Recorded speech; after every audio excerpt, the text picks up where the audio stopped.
My daughter-in-law left me with my 2 grandchildren for a week while she went on vacation, but she never returned, a betrayal that broke my heart. 11 years later, she knocked on my door with the police, accusing me of kidnapping. But in court, when I showed the recording, the jury gasped. "Does she know?" I whispered. "Not yet." Before we continue, please subscribe to the channel and let us know where you are listening in the comments. Jennifer's words fell like stones into the hushed murmur of my kitchen. "I'm leaving Howard, right now." Around us, relatives were still wrapping up leftover casseroles in foil, their voices a distant hum I could barely process. We'd buried my son Robert 3 days ago, and the smell of funeral lilies still clung to everything, mixing with the scent of reheated chicken and green bean casserole until my stomach turned. Her suitcase stood by the front door. I noticed it immediately. She'd already packed before saying a word. The black roller bag with the broken wheel, the one Robert had bought her for their anniversary 2 years back. "What do you mean right now?" My voice came out steady, though my hands trembled as I held Emma against my chest. The 3-month-old squirmed, hungry and overstimulated from the day's chaos. Jennifer wouldn't meet my eyes. She'd changed out of her funeral dress into jeans and a sweater, practical traveling clothes. A week, maybe 10 days. My sister Jessica in San Diego. I just need to clear my head. Noah wrapped himself around her leg, his small face crumpling. "Mama, don't go." Margaret, our neighbor, stood near the sink with a dish towel in her hands. She'd stopped moving, watching Jennifer with an expression I couldn't quite read. Later, I'd realize it was recognition. She'd seen something I was still too numb to understand. "You planned this." The words escaped before I could stop them. "You packed before the reception even started." Jennifer's jaw tightened. She bent down, kissed Noah quickly on the forehead. "I'll call when I land. Thank you for understanding." But I didn't understand. None of this made sense. We walked to the front porch, and the March evening air hit my face, cold and sharp. Jennifer lifted her suitcase, its broken wheels scraping against the concrete.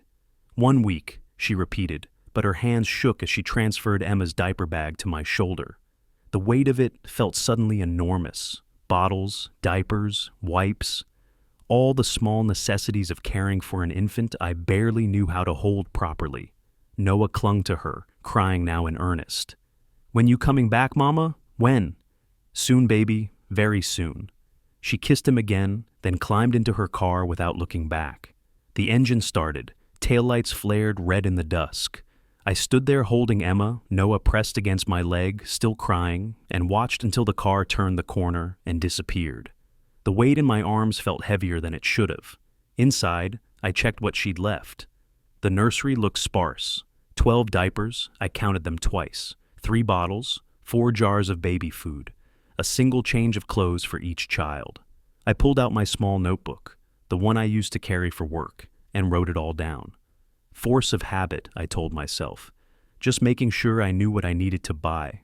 But somewhere in my accountant's brain, a different calculation was running.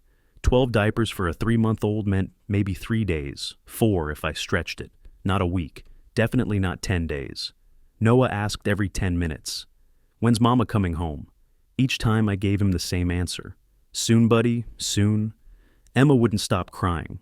I tried the formula Jennifer usually used, or what I thought she used. Emma spit it out, wailing harder. I tried another brand from the pantry, same result. By midnight, I'd gone through every bottle in the house, and both children were screaming. I walked the floor with Emma, bouncing her gently, humming Robert's favorite lullaby. Eventually, finally, she latched onto a bottle I'd warmed to exactly body temperature, and the blessed silence fell over the house. Noah had passed out on the couch, tear-streaked and exhausted. When both children finally slept, I climbed the stairs to Jennifer's room. Her closet stood empty. Not just a few outfits gone, but everything. The dresser drawers hung open, vacant. I checked the bathroom, her toothbrush, her medication, her makeup bag, all gone. On top of the dresser, a single note in her handwriting. "Thank you, I'll call when I land." I sat on the edge of her bed, holding that note, and felt the truth settle over me like ice water. She wasn't coming back in a week, maybe not in a month. The photographs were gone too. I noticed it then. All the framed pictures of her and Robert removed from the walls, leaving pale rectangles on the paint. The clock on the nightstand read 1:47 a.m. I went downstairs, retrieved Robert's old video camera from the closet, and set it up in the living room. Emma stirred in my arms as I settled into the rocking chair, and I pressed record. March 18th, 2014, 2:47 in the morning. My voice sounded strange played back to me, mechanical and distant. Jennifer left today, said she'd return in a week. She took all her belongings, all the photographs, left 12 diapers, 3 bottles, 4 jars of food. Not enough for 3 days, let alone 7. I stopped the recording, then pulled out my yellow legal pad and started a list. Items needed, phone numbers to call. At the top, I wrote the date and Day 1, Jennifer departed, promised 1 week. Robert's photograph watched me from the mantel, his smile frozen at 28, forever young, while I sat here at 62, feeling every year of it. Dawn came too fast. I'd managed maybe an hour of sleep when Emma woke hungry again. The clock showed 5:30 a.m. I made coffee, fed Emma, and started another list. This one longer, more detailed. By the time Margaret knocked on my door at 8 o'clock, I'd already looked up 3 lawyers' phone numbers and written them in my notebook beside the words, temporary custody. Margaret came in carrying a casserole dish, took one look at my face, and set it down with a thud. You haven't slept at all, have you? Emma was hungry every 2 hours. I gestured at the formula cans littering the counter, the experiment in finding what she'd actually drink. Jennifer didn't leave instructions, didn't leave much of anything, really. She studied the sparse supplies I'd laid out on the kitchen table, my inventory system already taking shape. This isn't right, Howard. None of this is right. She said a week. That was 3 days ago.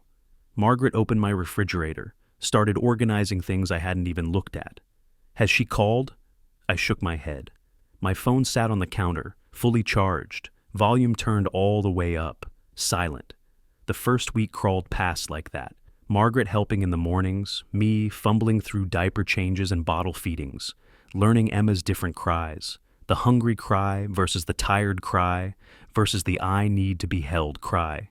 Noah asking constantly for his mama, his little face crumpling each time I couldn't give him an answer. I called Jennifer's phone 17 times that week. I counted. Each call went straight to voicemail. I sent emails, brief, factual messages about the children's well-being. None received responses. On day 8, I sat in William Graham's office downtown. Getting there had been its own ordeal, packing the diaper bag, loading both children into car seats I'd had to buy, finding parking with a stroller. Margaret had offered to watch them, but I needed the lawyer to see, to understand this wasn't theoretical.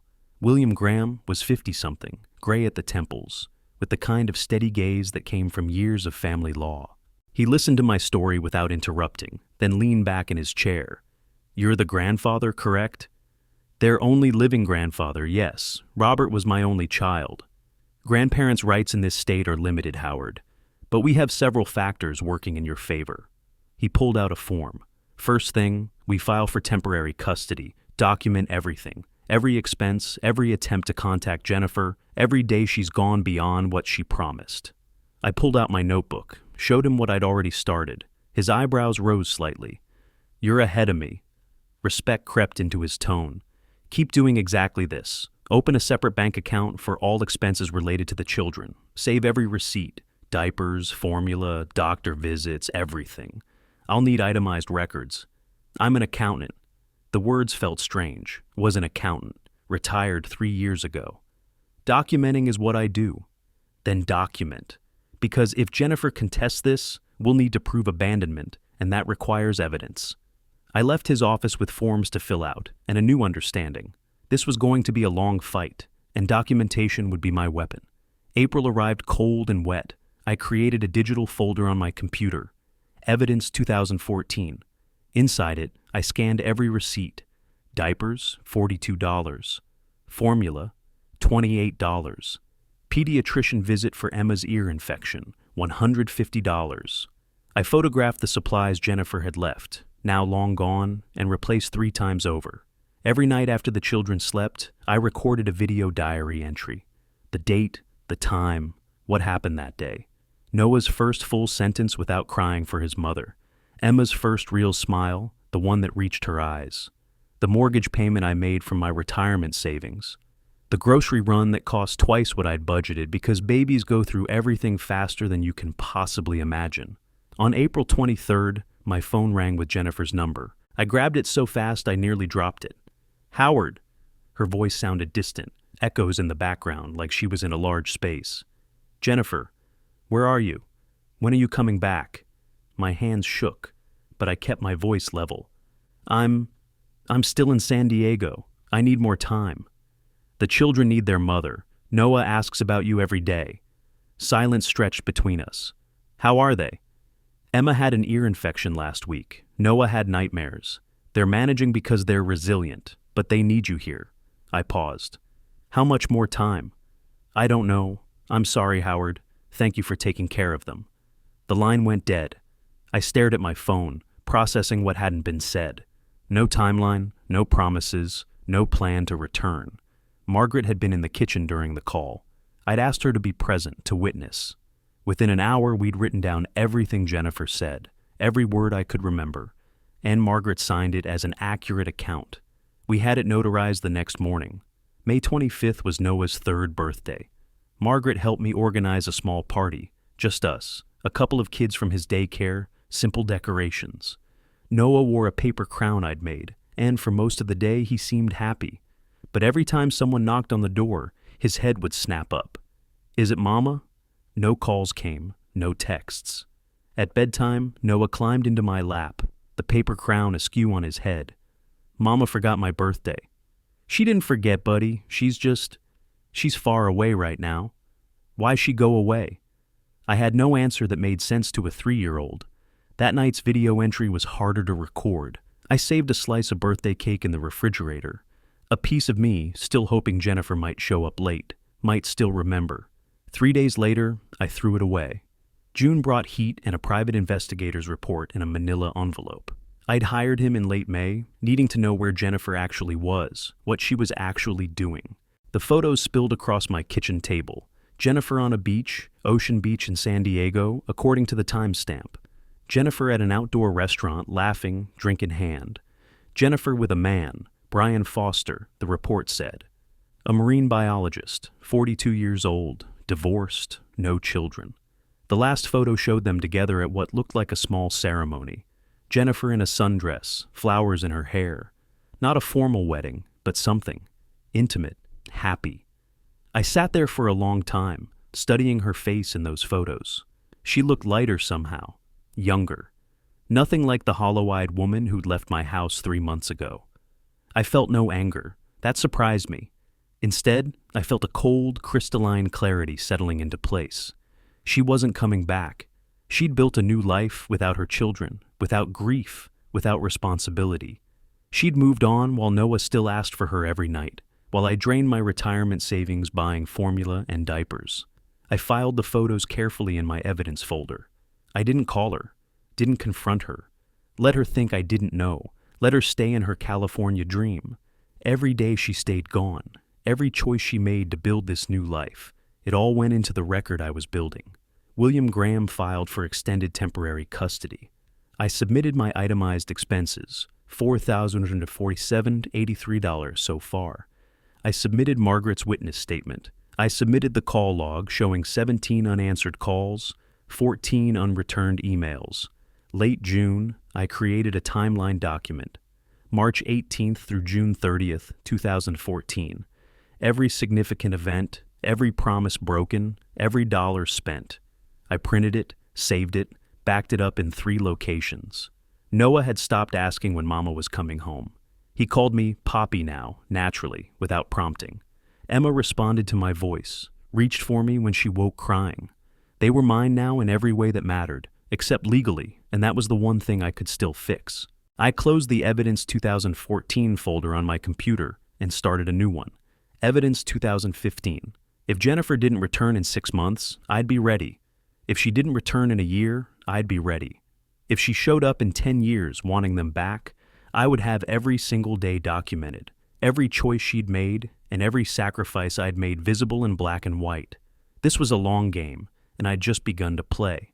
The Evidence 2014 folder grew a companion. Evidence 2015, then 2016. Years that flowed slowly but inevitably, each one adding weight to the collection I was building. February 2015 brought Jennifer's final message, arriving late one evening when both children slept. A text, brief and final. "Sorry, can't be mother, take care of them." I screenshot it, drove to the notary the next morning, added it to the archive. That message closed one chapter in a way her silence never could. March 2016, the Tulsa County Courthouse. 2 years after I'd first filed, the judge granted permanent custody. Jennifer didn't appear, didn't contest, didn't send representation. The courtroom felt hollow that day. A victory that should have brought joy, but only brought relief. I made 3 notarized copies of the custody order, stored them in different locations. Home safe, bank deposit box, William's office. The legal paper made official what life already showed. August 2017, Noah's first day of first grade. His teacher, Mrs. Henderson, asked about parents during the intake meeting. I explained honestly but gently. Father deceased, mother absent, grandfather guardian. She nodded with understanding I'd seen before, that particular sympathy reserved for broken families pieced back together. Noah adapted faster than I feared, his bright mind finding comfort in structure and routine. Spring 2018 brought financial crisis. My savings account, once healthy, showed $3,247. The mortgage still needed paying, groceries still needed buying, and children grow expensive. I sold my car, bought something older and cheaper. The manual locks reminded me daily of sacrifice, but sacrifice has always been part of love. I took online consulting work, small accounting jobs that paid enough to stretch our budget. Then came the hardest decision. Using Robert's trust fund for current expenses rather than future education. Each withdrawal I documented meticulously. Date, amount, purpose, receipt. William assured me I was acting properly, that courts understood guardian expenses, but guilt gnawed anyway. This was Robert's money for his children's future. I was spending their inheritance on their present. September 2019, Emma started kindergarten. Her teacher showed the emergency contact form with Jennifer's photo from 5 years ago. Emma studied it, curious, then asked, "Who's this?" No recognition, no memory. The woman who'd carried her for 9 months was now just a stranger in a photograph. That Christmas, Margaret came for dinner. Watching me with the children, she asked quietly, "Is this revenge or justice?" I considered the question seriously. "Justice," I answered. "Revenge would be making her suffer. Justice is making sure they thrive." Over the following weeks, I recorded video testimonials, Margaret describing what she'd witnessed, Noah's teachers discussing his progress, Emma's pediatrician noting her healthy development, 14 witnesses, each one another brick in the fortress I was building. Then 2020 arrived with challenges nobody anticipated. Pandemic lockdowns meant homeschooling both children while they adjusted to online learning. I recorded everything. Even the mundane. Noah frustrated with algebra over video chat. Emma learning to read via computer screen. These weren't dramatic moments, but they were our moments, proof of continued daily care. June 2020 brought an unexpected discovery. Jennifer's social media under her new name, Foster. Wedding photos from 2019, Jennifer in white, smiling, embracing Brian. Beach photos. Restaurant celebrations. A complete life, built without her children in it. I screenshot everything, saved methodically, backed up in 3 locations. The photographs didn't make me angry, they made things clear. She'd moved forward while I'd held steady. She'd chosen happiness while I'd chosen responsibility. December 31st, 2020, my final video diary entry of that year. I sat in my office, camera pointed at my weathered face, and tallied everything. $127,000 personal funds spent, $43,000 from the trust, 2,487 video recordings, 12,000 photographs, 14 witness statements. The numbers mattered because numbers don't lie. Numbers can't be argued with or explained away. If Jennifer returned, and part of me knew she would eventually, I'd be ready. Not with anger, but with truth. Not with accusations, but with evidence. Not with emotion, but with facts that spoke louder than any argument could. I found an article that month about San Diego's real estate crash. Brian Foster, real estate agent, mentioned in a piece about struggling local businesses. Markets collapsing, investments failing, people losing everything. I closed the laptop and smiled, not with joy at his misfortune, but with the cold satisfaction of a chess player watching his opponent's inevitable next move become clear. Soon she'd remember her children existed. More accurately, she'd remember Robert's trust fund existed. $320,000 could solve a lot of problems, could erase a lot of debt, could save a failing marriage built on financial promises that hadn't materialized. When she came, I'd be waiting. The months after my discovery passed in familiar patterns. Noah advanced to 7th grade, his science project on renewable energy earning first place at the school fair. Emma mastered multiplication tables, proud of every perfect score. I completed my video presentation, 11 years compressed into 20 minutes, each year a chapter, each moment carefully chosen for maximum impact. Then, on Saturday, April 12th, 2025, at 10:47 in the morning, the doorbell rang. I knew before opening. Perhaps intuition, perhaps just pattern recognition. 11 years of waiting creates certain instincts. Through the peephole, Jennifer, older but recognizable, 2 police officers flanking her. I pulled out my phone, started recording, then opened the door. "Howard," her voice cracked on my name. "These officers, I need to see my children. You've been keeping them from me. You blocked all my attempts to contact them." Detective Carter stepped forward, professional and cautious. "Sir, are you Howard Miller? We're responding to a complaint regarding Noah and Emma Miller, currently in your custody." "Correct." I kept my voice level, factual. "They're inside, doing homework. May I ask what Ms. Foster told you?" Jennifer flinched at the surname. The detective noticed. "Ms. Foster claims you've prevented her from accessing her biological children for the past year, that she's been trying to re-establish contact, but you've blocked her calls and visits." Interesting claim, considering I haven't heard from her since 2015. That's 10 years, detective, not 1. And Jennifer isn't her legal name anymore. She married Brian Foster in 2019. Public record if you'd like to verify. I have documentation inside, the 2016 permanent custody order, her final message from February 2015, a private investigator's report from 2014, and her marriage certificate. Would you like to see them? Jennifer's face paled. Behind me, footsteps, Noah appeared, Emma behind him. They'd heard voices, come to investigate. Both children stopped cold at the sight of Jennifer. "Who is this?" Noah asked, positioning himself slightly in front of his sister. Jennifer's sob was genuine. "Baby, it's me, your mama. I know I've been gone, but..." Emma backed away, pressing against my side. Her small hand gripped my shirt. Not recognition, just fear of a stranger claiming something that didn't feel true. Noah's expression remained neutral, but his body language spoke clearly. Distrust, protection, rejection. "He turned them against me," Jennifer's voice rose. "You poisoned them, told them lies." Detective Carter raised a hand. "Mr. Miller, I think we need to continue this conversation at the station. Can you arrange care for the children?" I called Margaret first. She arrived within 10 minutes. Then William, catching him on his cell. "Meet me at the station. She's back." To the children, I knelt down, spoke calmly. "Everything's fine. Grandpa will be back soon. Just need to show these officers some paperwork." The drive downtown took 12 minutes. William met me in the parking lot, and we entered together. Detective Carter led us to his office. Jennifer and a woman I didn't recognize following. Lisa Baker, I'd learn later. The attorney Jennifer had somehow afforded, probably on Brian's credit. "Now then," Carter sat behind his desk. "Ms. Foster claims her children are being held without her consent. Mr. Miller claims he has legal custody. Let's see documentation." I opened my folder methodically. First, the 2016 custody order. Carter read it carefully, looked up with different eyes. "This grants you permanent custody, effective March 2016. Ms. Foster, were you aware of these proceedings?"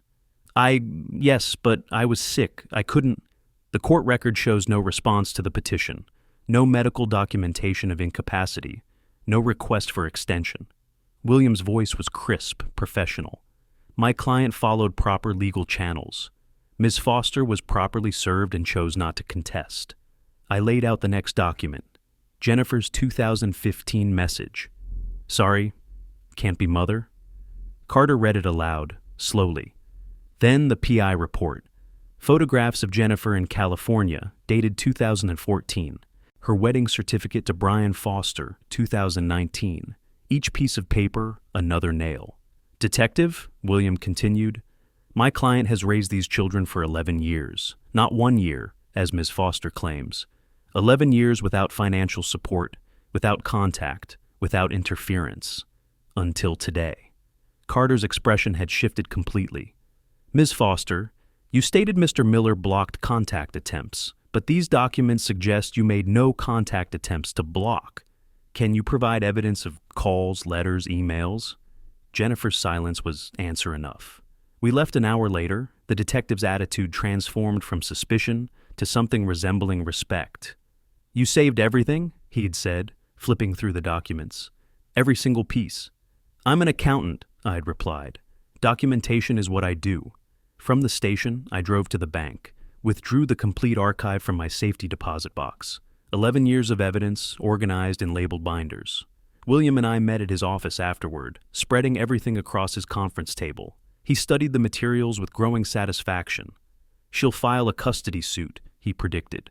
Try to reverse the 2016 order, but with this evidence, Howard, he gestured at the mountain of documentation. I don't see how she wins. The question is why she's doing this now. Money? The word came out flat, certain. Brian Foster owes someone, or business failed, or they need capital. Robert's trust fund has $320,000. That's why she's back. William's phone buzzed, an email from Lisa Baker, officially notifying us of Jennifer's intent to file for custody modification. The war I'd prepared for had finally begun. That evening, I sat in the living room with Noah and Emma, Margaret present but quiet in the corner. Time for honesty, age-appropriate but complete. That woman is your biological mother. She gave birth to you. Then she left when you were very small, and she hasn't been part of your life since. Now she wants to come back. Why? Noah's question was simple, direct. I don't know her reasons, but I promise you this. I won't let anyone take you. I've spent 11 years making sure you're safe, happy, and loved. That doesn't change. Emma climbed into my lap, wrapped her arms around my neck. You're my daddy. I don't want her. I know, sweetheart. I know. After they went to bed, I sat alone in my office, looking at the wall of evidence I'd assembled. William called at 11:50 p.m. Preliminary hearing scheduled for June 20th. That gives us 2 months to prepare. How's your video presentation? Finished. 20 minutes. Complete chronology. Good. We'll need it. Get some rest, Howard. This is what we've been preparing for. I hung up, closed my eyes. 11 years, 4,015 days. Every single one documented, justified, proven. Jennifer had made her choice in 2014. Now in 2025, she'd face the consequences. Not because I wanted revenge, but because justice demanded truth. And truth, properly documented, was irrefutable. 3 weeks after that phone call, I spent my days preparing. Documents organized, witnesses contacted, strategy refined. Then, on May 8th, William called again. His voice carried weight I recognized, the tone of someone holding information that changes everything. I've got something you need to hear, he said. An hour later, I sat in his office while he queued up an audio file. The PI kept occasional surveillance after 2014. Last week, he recorded this at a cafe in San Diego. The recording crackled to life, Jennifer's voice tense. How much is left in the fund? Brian's response casual. According to public records, about $320. Maybe more. $320,000. Jennifer's exhale was audible. That would solve everything. It would, but the old man's got custody. We need to play this right. Emotional appeal, depression narrative, blocked access claims. What if he fights? Brian laughed. He's 74. We can outlast him. Nature takes its course eventually. Or we push for joint custody. Access the fund for the children's needs. Either way, we get what we need. William stopped the recording. I sat motionless, processing. Not surprise, I'd known the motive, but hearing it stated so baldly crystallized everything. When do we use this? I asked. Final hearing, let her testify first, paint herself as the devoted mother. Then we play this, maximum impact.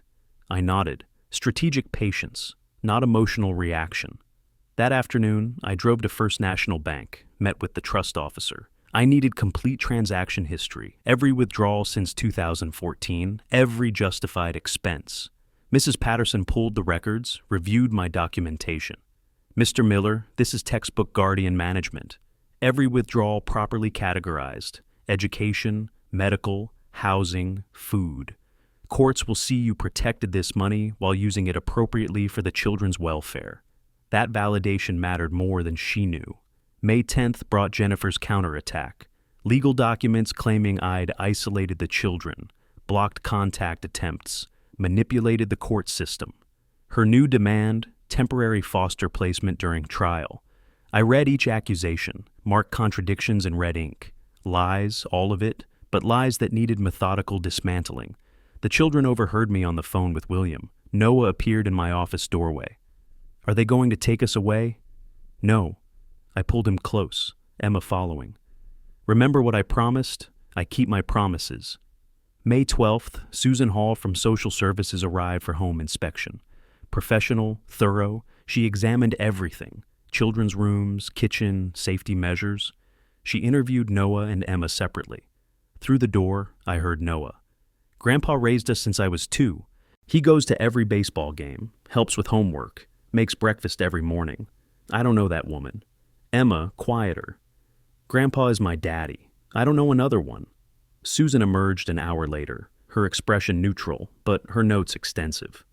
Mr. Miller, they're clearly bonded to you, not frightened or coerced. However, I must be honest, law favors biological mothers. The court will consider that heavily.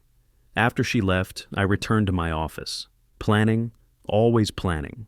May 15th, with Susan's permission, I filmed the children telling their stories.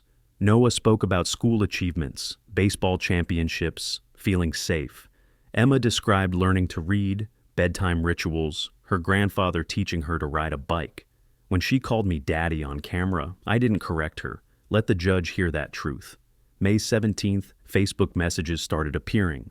Brian's mistake and a gift to my case. Give up, old man. Biology wins, law's on our side. I screenshot it, responded professionally. All correspondence saved for legal counsel. He escalated. You'll regret interfering with our family. Another screenshot, forwarded to William, filed a police report. Brian was making our case stronger with every message. He's panicking, William observed when I showed him the thread. Debt pressure, wife's case falling apart. Desperate people make mistakes. May 20th, William's office. Time for the countersuit. I was suing Jennifer for $170,000. Full reimbursement for 11 years of expenses. Legal basis: parental abandonment, failure to provide support. This will enrage her, William warned. Good. Angry people make errors. That evening, I recorded my video diary entry. May 20th, 2025. 1 month until preliminary hearing. Everything in place. Documentation complete. Witnesses prepared. Countersuit filed. Jennifer would receive it tomorrow.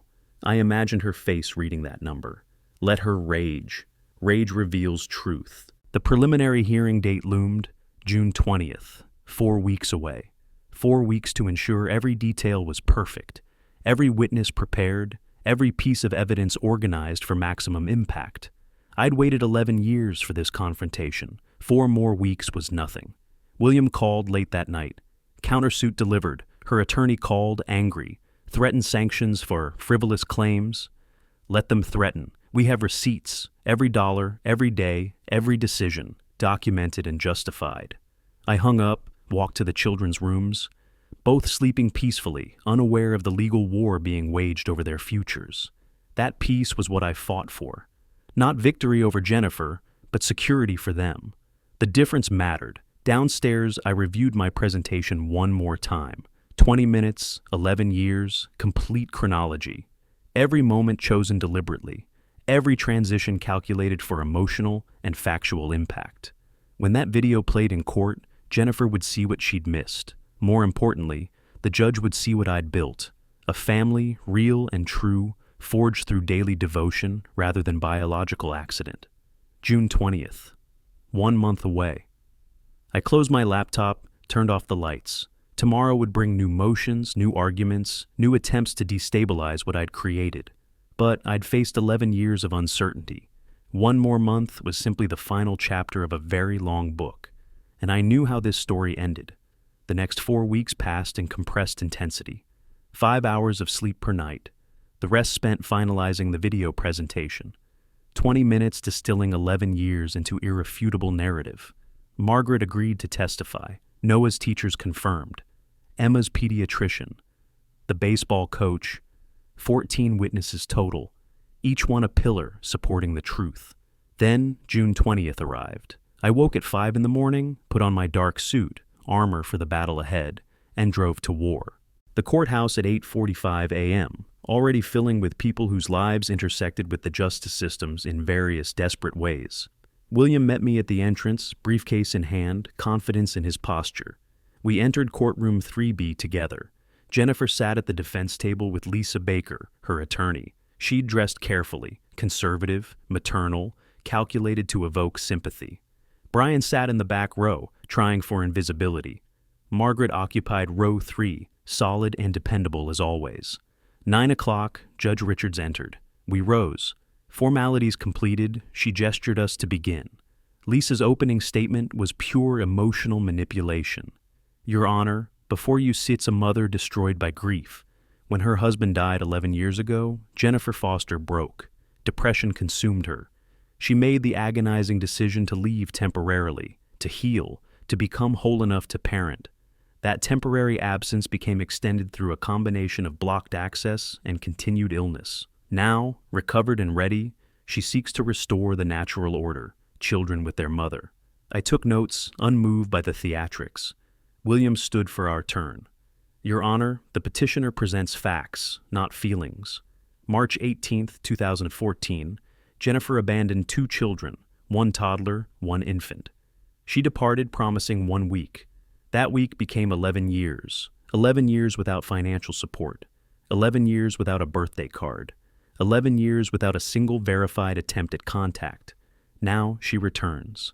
The question isn't why did she leave? The question is, why has she returned now? We will show you why. Jennifer's witnesses came first. Her sister Jessica, confirming the 2014 difficult emotional state, but vague on details.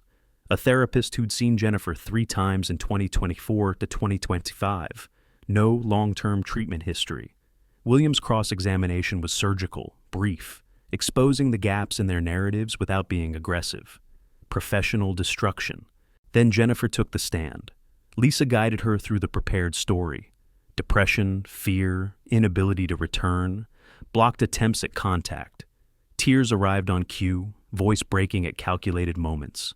Gallery members watched with sympathy. But I watched her hands, fingers shredding a tissue methodically, the nervous habit revealing what words concealed. William approached for cross-examination. His tone remained professional, almost gentle. That made his questions more devastating.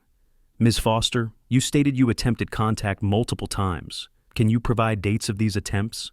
It was various times, I don't recall exactly. Text messages, emails, letters sent by mail. Some were phone calls, but he blocked my number.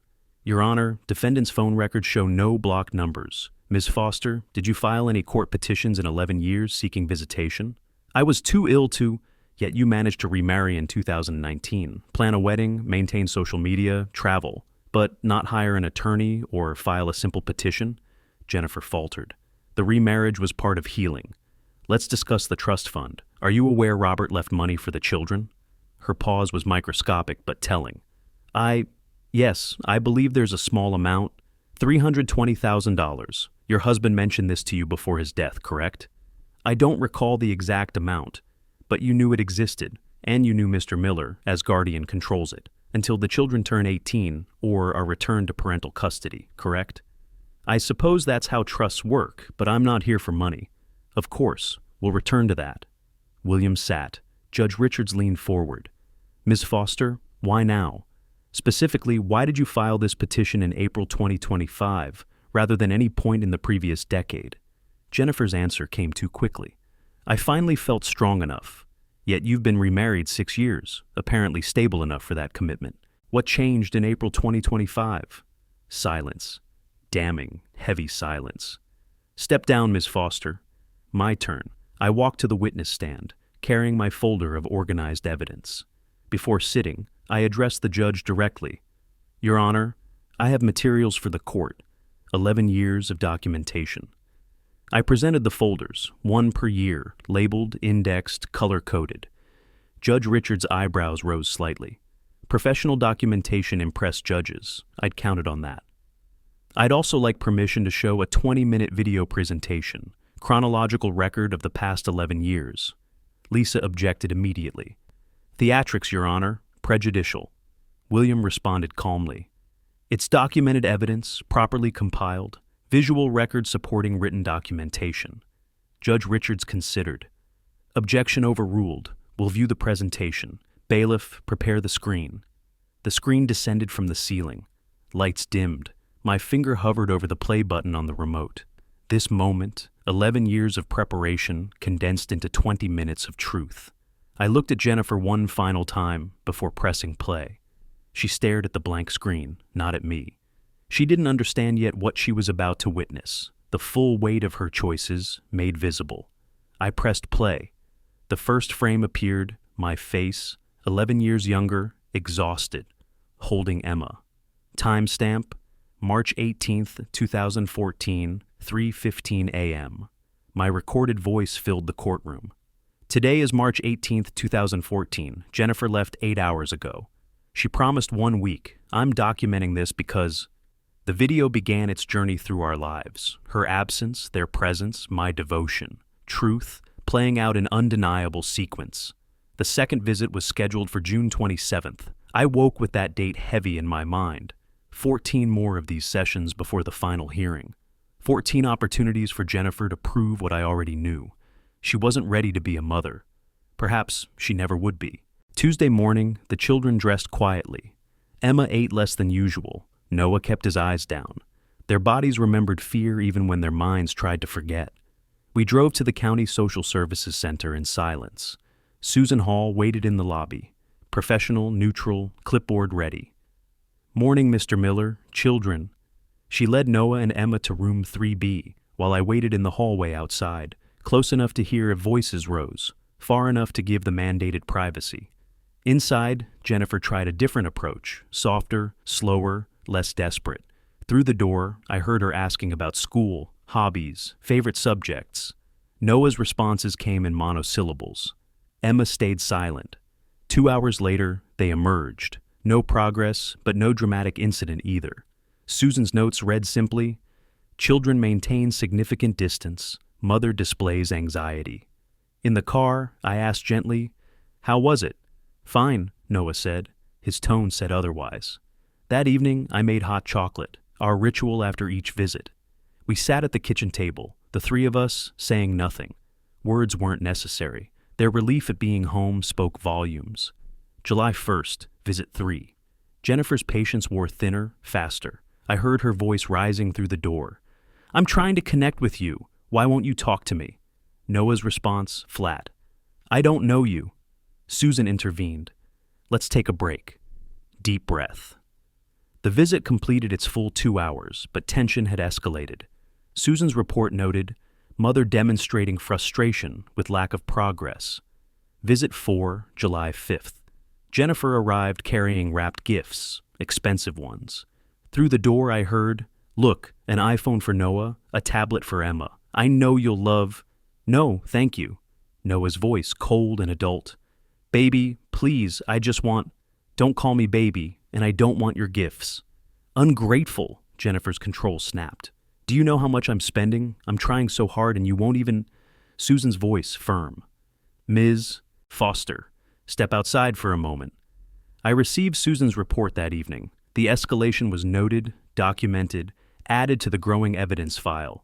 Each visit became another piece of proof that biology didn't equal bonding. July 8th, visit 5. Jennifer brought Brian, unauthorized, unannounced, a clear violation of visitation terms. He tried forced friendliness with the children, his salesman smile thin and desperate. Then came his critical mistake. "When you guys moved to California with us," both children froze. Emma started crying. Noah's face went blank, the way it did when he felt threatened. Susan terminated the visit early, writing in her report, "Unauthorized individual present. Premature discussion of custody changes inappropriate. Children demonstrated marked distress." Visits 6 and 7, July 12th and 15th, blurred together in escalating dysfunction. Jennifer's control deteriorated with each session. The 15th ended catastrophically. Emma sobbing, calling for me. Jennifer screaming, "I'm your mother! Why don't you love me? Why won't you even try?" Susan opened the door early. Emma ran to me, trembling. Noah followed, protective and silent. In the car, neither spoke. At home, hot chocolate again. Quiet again. Healing again. Susan's comprehensive report arrived July 17th. 47 pages, professionally thorough, devastating in its conclusions. Children demonstrate secure attachment to grandfather, anxious avoidance of biological mother. No observable bond formation despite multiple sessions. Mother displays impatience, frustration, and unrealistic expectations. Recommendation: psychological evaluation for all parties. Dr. Robert Stevens conducted the evaluations. I went first, answering honestly about my limitations and my love. Jennifer's session revealed defensiveness, claims of blocked access contradicted by evidence, no proof of therapy or treatment. The children's sessions showed their clear preferences. Noah articulate about feeling safe with me. Emma unable to articulate why Jennifer scared her, but the fear visible in every gesture. Dr. Stevens's report, 47 pages of clinical observation, boiled down to one conclusion. Children are bonded to grandfather, not biological mother. Disruption of primary attachment would cause significant psychological harm. July 25th. Final visit before the August hearing. Noah had matured visibly over these weeks, his childhood compressed by necessity. As Jennifer tried once more to engage him, he asked directly, "Why are you really back?" "Because I love you." "What's my favorite color?" Jennifer guessed. "Blue?" "Green. It's always been green." "What's my favorite subject in school? What position do I play in baseball? When's my birthday?" She couldn't answer, not one question. 11 years of absence made her a stranger guessing at her own child's life. Noah's voice stayed steady. "You want money, not us." The accusation hung in the air. Jennifer didn't deny it immediately. A 5-second pause that Susan documented. That silence said more than any confession could. That evening, William called. "Video presentation is finalized. 20 minutes, everything documented. The visit reports, the psychological evaluation, Dr. Stevens' testimony. It's all devastating for her case." "August 15th, I said. 3 weeks. 3 weeks, Howard, we're ready." I closed my eyes. Almost there. 11 years of preparation, 3 weeks from completion. The endgame had begun. 3 weeks passed in compressed time, days stretching endlessly, yet somehow arriving too quickly. William made final edits to the video. Margaret confirmed her testimony. Teachers, doctors, coaches, everyone prepared. The children stayed home with Margaret. The judge had decided their presence would be traumatic. Then August 15th arrived. At 7 in the morning, I stood before my mirror, adjusting my tie. Today, an 11-year war would reach its conclusion. The courthouse steps at 8:45, already crowded with lawyers, defendants, witnesses, the machinery of justice grinding forward. William met me at the metal detectors, and we rode the elevator to the 3rd floor in silence. Words felt inadequate for the moment. Courtroom 3B at 9 o'clock. Judge Richards entered, we stood, formalities repeated. Jennifer sat at the defense table, defeated posture already visible. Brian had returned, sitting in the back row, trying to look supportive while radiating discomfort. Margaret sat in row 3, steady as always.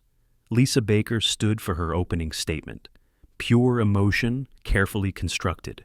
"Your Honor, we ask you to see past the impressive paperwork and recognize a fundamental truth. A mother's love cannot be quantified in receipts and spreadsheets. Jennifer Foster made mistakes born of grief and illness, but motherhood isn't about perfection. It's about biology, about the natural bond between parent and child.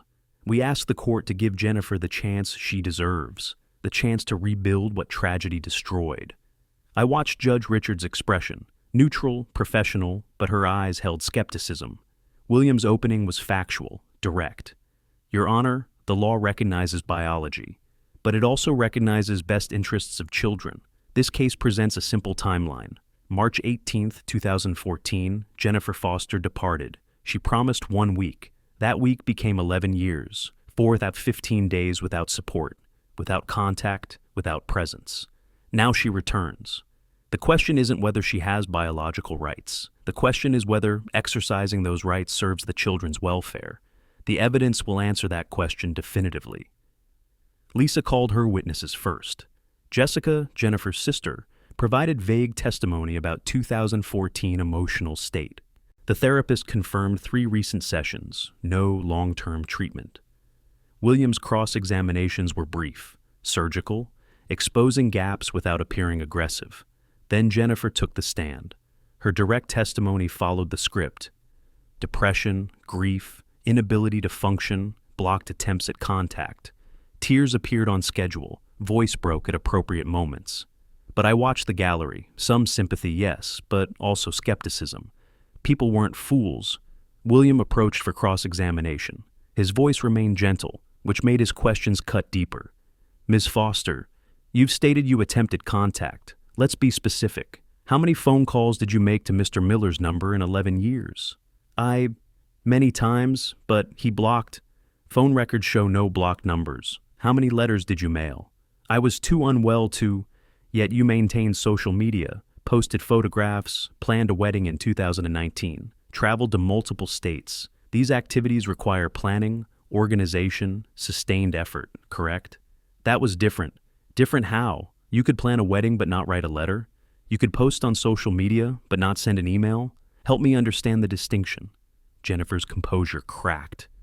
You don't understand what I went through. I understand what the children went through. Let's discuss the trust fund. Robert left approximately $320,000 for Noah and Emma's future. Were you aware of this? Her hesitation lasted 2 seconds. Fatal. Yes, but that's not why you're here? Then let's hear why you filed in April 2025 specifically. What changed between April 2024 and April 2025? Silence. Jennifer looked to Lisa for help. None came. No answer? That's fine. Step down. Judge Richards called a brief recess. When we returned, it was my turn. I took the witness stand, placed my organized folders before me. Your Honor, before my testimony, I'd like to present supplementary materials to the court. I distributed the binders, 11 years, chronologically arranged, Susan Hall's visit reports, Dr. Stevens' psychological evaluation, financial records showing $170,000 in documented expenses, 8 witness statements, all notarized. Judge Richards examined the materials with obvious interest. Professional documentation always impressed judges. It separated serious cases from emotional appeals. I also have a video presentation, I continued. 20 minutes, chronological record of the past 11 years, with the court's permission. Lisa objected weakly. Prejudicial, Your Honor. It's documented evidence, William countered. Visual records supporting written documentation. Judge Richards nodded. Permission granted. Bailiff, prepare the screen. The screen descended. Lights dimmed. The courtroom fell silent.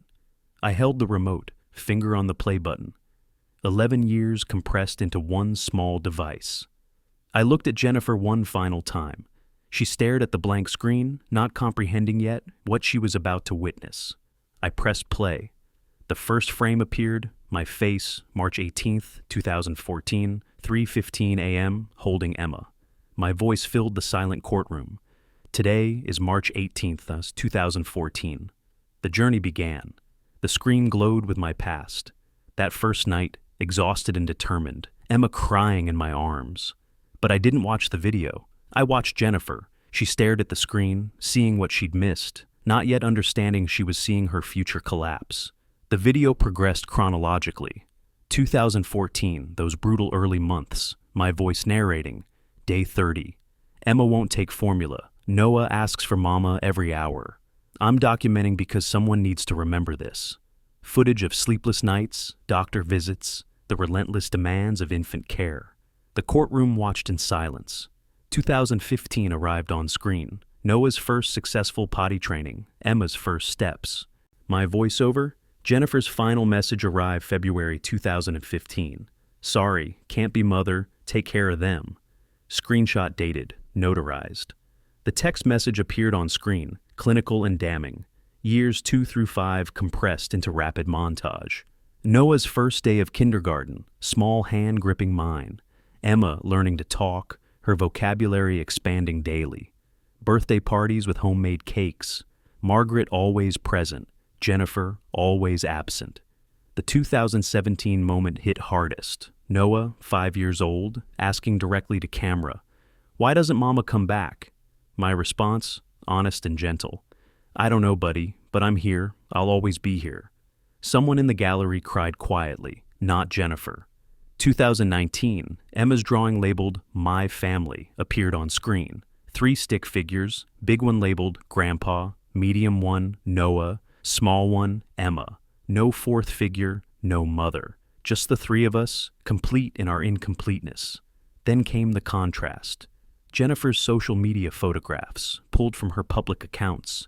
Beach scenes, restaurant celebrations, smiling selfies. While on screen, my voiceover narrated, while the children asked about their mother, she built a new life. California, new husband, new identity, 0 contact. Wedding photos from 2019, Jennifer in white, laughing, dancing, thoroughly happy. The gallery gasped audibly, the final years. Pandemic homeschooling, Noah's baseball championships, Emma's school achievements. Recent footage, just months old. Healthy, happy, stable children. Then the screen went black. Your Honor, William's voice broke the silence. One final piece of evidence. The cafe recording began. Background noise of dishes and conversation. Then Brian's voice, crystal clear. According to public records, 320, maybe more. Jennifer's response, 320,000. That would solve everything. The courtroom erupted in whispers. Brian stood up in the back row, moving toward the exit. Judge Richard's sharp voice stopped him. Sit down, Mr. Foster.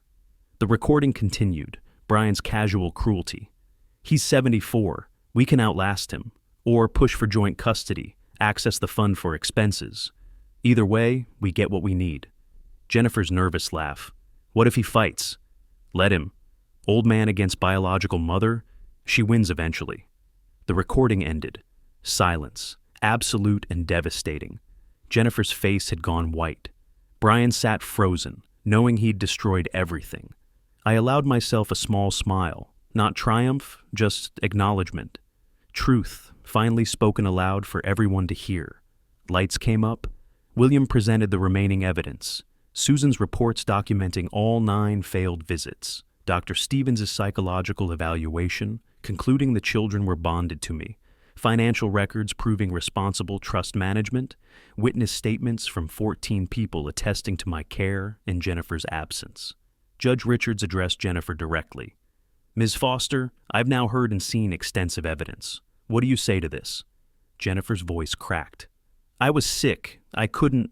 The recording is out of context. Out of context? Judge Richards removed her glasses. You discussed the trust fund amount specifically. You discussed waiting out Mr. Miller. How is that out of context? Brian was just upset, talking without thinking. But you laughed. You agreed. You didn't stop him or correct him. Ms. Foster, being a mother starts when you're needed, not when it's convenient. These children needed you for 4,015 days. You were absent for every single one. Mr. Miller was present for every single one. That's not biology, that's commitment. I stood for my testimony. My voice stayed level, controlled. Your Honor, being a parent isn't about blood. It's about being there. 4,015 days. Every breakfast, every school night, every nightmare, every triumph. I chose this. I chose them. Jennifer chose differently. Both choices have consequences. The gallery was silent. Judge Richards looked at the mountain of evidence before her, then at Jennifer, then at me. This court will adjourn until tomorrow morning, 9 a.m. I'll deliver my ruling then. We're adjourned. The gavel struck. Outside the courthouse, William squeezed my shoulder. We won. You know that, right? Until the judge speaks, nothing's certain. I drove home. The children waited with Margaret, anxious and hopeful. What did the judge say? Emma's voice was small. Tomorrow, I answered. She's deciding tonight, announcing tomorrow. Noah bit his lip, fear visible despite his attempted bravery. I pulled them both close. I showed them everything, the truth, all of it. Now they know. Will you win? Emma whispered. I'd never promised what I couldn't guarantee, not in 11 years, but this time, yes, I said. I'll win. That night lasted forever. Sleep came in fragments, 3 hours maybe, scattered across 8. At 7 in the morning, I dressed again in the same dark suit, drove the same route downtown. The children stayed with Margaret. I didn't want them hearing the verdict if somehow the impossible happened and the judge ruled against us, though I knew, after yesterday's evidence, she couldn't. Still, 11 years taught me not to believe until I heard the final word. The courthouse at 8:45, less crowded than yesterday. William met me, looking rested despite the high stakes. Sleep well? No. Neither did Jennifer, I'd guess. We entered the courtroom. Jennifer and Lisa sat at the defense table, both looking defeated before the battle even resumed. Brian was absent, probably too ashamed to show his face after that recording. Margaret occupied her usual spot, row 3, solid and dependable. 9 o'clock. Judge Richards entered. We stood. This court is in session. Before I deliver my ruling, does either party wish to make final statements? Lisa stood, made a brief, weak appeal about second chances and redemption. William responded with simple facts. 4,015 days of abandonment versus 4,015 days of devotion. Math that couldn't be argued. Judge Richards nodded. I have reached my decision. The courtroom held its breath.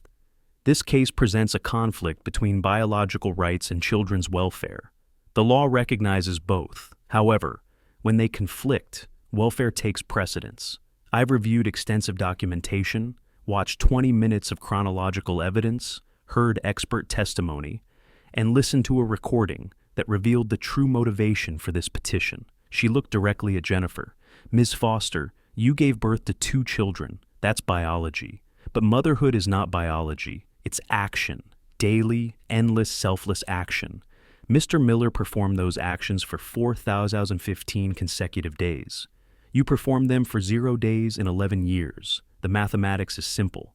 Her voice hardened. Furthermore, the cafe recording demonstrates this petition's true purpose, accessing your late husband's trust fund to resolve your current husband's financial difficulties. This court will not allow children to be used as financial instruments. Jennifer began crying. Judge Richards continued, unmoved. My ruling is as follows. Full legal and physical custody awarded to Howard Miller permanently. Jennifer Foster's parental rights are hereby terminated under voluntary abandonment statutes. Mr. Miller is awarded $85,000 in partial reimbursement for expenses incurred. Ms. Foster is prohibited from contacting the children until they reach age 18, at which point contact requires the children's written consent. The gavel struck. Case closed. Jennifer collapsed into sobs. Lisa put a hand on her shoulder, but the gesture looked perfunctory. They'd known this was coming. Everyone had. William and I stood. He shook my hand firmly. Congratulations. It's over. It's over, I repeated, testing the words. Outside, reporters waited on the courthouse steps. Jennifer and Brian rushed past them to their car, refusing comment. A reporter approached me. Mr. Miller, how do you feel about... This is a private family matter. No comment. Thank you. Margaret appeared with the children. They'd come after all, wanting to be present for the resolution. Emma saw me and ran, Noah close behind. Did we win? Emma asked. I knelt down, pulled them both close. We're staying together, forever. That's official now. Noah's maturity broke slightly, relief flooding his face. I knew you'd fight for us. Always. The drive home felt different, lighter. Emma turned on the radio, found her favorite song, started singing. Noah joined in, off-key but joyful. Simple happiness, finally possible without the shadow of uncertainty. Home by 11. I made spaghetti for lunch, comfort food, celebration food. We ate together at the kitchen table, conversation light and easy. Plans for tomorrow, next week, next year. Normal things, beautiful things. Can we go to the park tomorrow? Emma asked. Like always, I said. That phrase, like always, carried weight now. It meant normalcy restored, routines protected, family preserved. That evening, after the children slept, I went to the basement. 11 years of evidence, organized in boxes and binders, waiting. I packed it all systematically, labeled the container, Family History 2014-2025, carried it to the attic. Not discarded. This was our story, hard-won and true, but finished, complete. Back in my office, I set up the video camera one final time. Final entry. August 16th, 2025, the judge ruled in our favor. Full custody, parental rights terminated, financial reimbursement ordered. But that's not what matters. What matters is this. Noah and Emma are safe. They're mine, legally and truly. 11 years ago, I made a promise to my son that I'd protect his children, raise them right, keep them safe. Today, that promise was validated by law. Robert, if you're out there somewhere, I kept my word. I kept your family together. I turned off the camera for the last time, put it in the box with the final video files, closed the lid. Robert's photograph sat on my desk. I picked it up, looked at his young, smiling face. Promise kept, son. The next morning, August 17th, sunshine streamed through the kitchen windows. The children ate breakfast on the back porch, laughing about something Noah was reading aloud from a book. Simple joy, uncomplicated and pure. Grandpa, park today? Emma asked. Of course, like always. That normalcy, that simple, ordinary, beautiful normalcy, was the real victory. Not the court ruling, not defeating Jennifer, not the financial reimbursement. This moment, right here, 3 people having breakfast without fear or uncertainty. Family. A week later, Margaret joined us for coffee on the front porch. The children played in the yard, Noah teaching Emma to throw a baseball properly. Her technique was terrible, but her laughter was perfect. You did an incredible thing, Margaret said quietly. I did what needed doing. More than that. You proved love is choice and devotion, not biology. I watched the children, Noah patient with Emma's mistakes, encouraging her to try again. Emma determined despite repeated failures, trusting her brother's guidance. Jennifer lost the most precious thing she had, Margaret continued, but she lost it by her own choices. And I kept the most precious thing I have, also by choice. The sun moved across the sky. Emma finally caught the ball, erupted in celebration. Noah lifted her up, spinning her around. Pure childhood joy, earned through 11 years of steadfast presence. They ran to the porch, hungry from playing.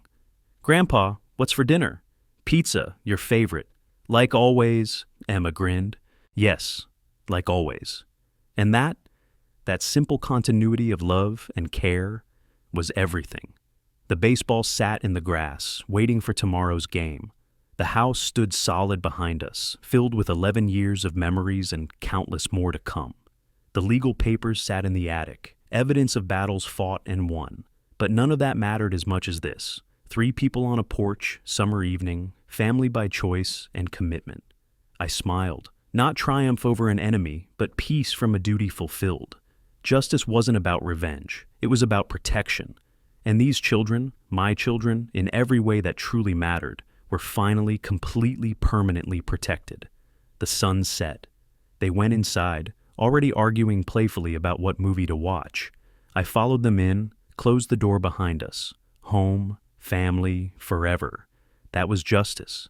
That was enough. If you like this story, please like this video, subscribe to the channel, and share your impressions of this story in the comments. To listen to the next story, click on the box on the left. Thank you for watching.